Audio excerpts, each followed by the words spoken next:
Hello, I'm glad you're watching this video. There's a good chance that one reason why you're watching this video is because you've got a house to sell. In fact, there's a good chance that you also have worked with another agent and were unsuccessful in getting it sold. There's a lot of reasons why that may have happened, and we could go into them, but what it boils down to is inadequate marketing. I'm sorry, I got off on the marketing and forgot to introduce myself. My name is Kathy Frank, and I'm a realtor here in the Woodlands. And I'm also a writer. I'm involved in 5 books, and I have a unique approach to telling the story of sellers, and it's very effective in today's market with the internet. And I've got something that I'd like to give to you. Top coaches share their extreme self-care strategies. Most sellers could use some tips from these 13 coaches to get rid of some of the home selling stress. So that's something that I'd like to give to you. No charge, no obligation, my gift. So let's get back to your story. Every house has a story. Your family's been living in it as their home, and for some reason you've decided that this is not where you want to live anymore, and you want to sell this house. And I would like to know that story, because it's possible that that story is something that we can use to increase desire and attention in the buyer's mind. So it also gives me some clues about what's going on, and I can tell a better story to the marketplace and get you a good buyer that is qualified and will appreciate the house that you have. But there's another story, and that's the story of your competition. In your community, there's some houses that have sold. We want to look at those sold houses, look and see if we can figure out why they sold. What was it that attracted qualified buyers to their house, that particular house? Then we want to look at the ones that are currently on the market. The ones that have been there a while, what's going on that makes, what do they have in common to the other ones that are not selling? And what new houses have come onto the market that would be competition for you if you chose to put your house back on the market. We'll also look at the expireds. We'll do some comparisons then.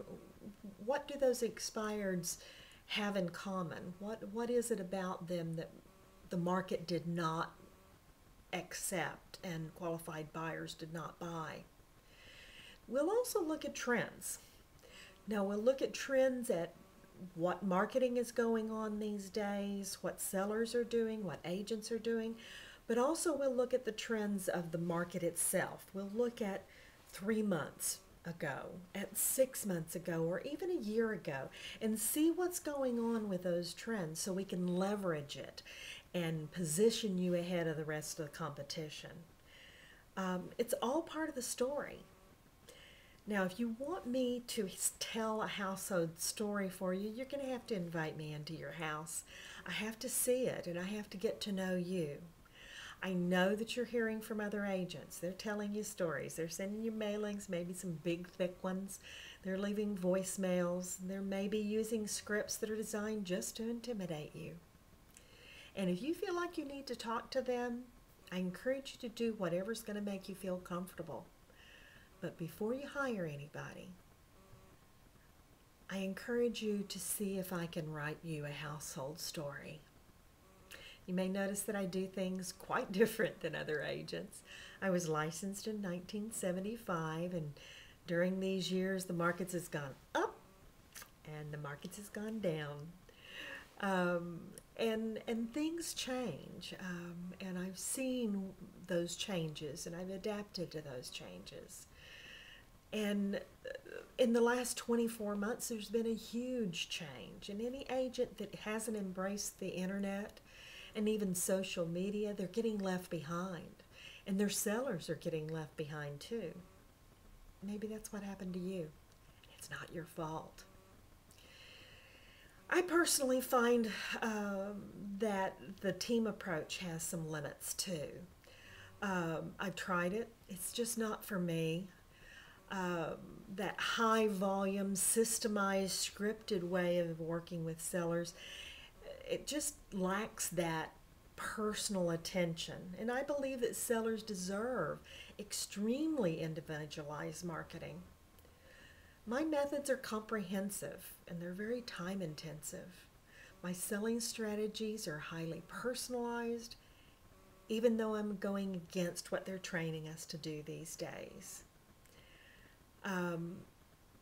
Those ways don't allow the kind of focus that I like to give on the individual house and the individual seller. And that kind of personalized approach that creates a successful sale, delighted clients. So because that can be so intensive and individualized, I have to limit the number of sellers that I work with each week. I'll only work with 2. That way they get the intense attention and extreme focus, and I'm personally involved in every chapter of the story. The sellers never feel neglected. They never feel taken for granted. And the houses sell. Invite me into your house. I'll listen to you. We'll get to know each other. And if we're a match, I'll offer to change your story to one with a happy ending, with the best offer, making you the most money, and in the precise time frame that works for you. The worst that could happen is you won't make a decision. You get some valuable marketing ideas and a free book. Let's meet.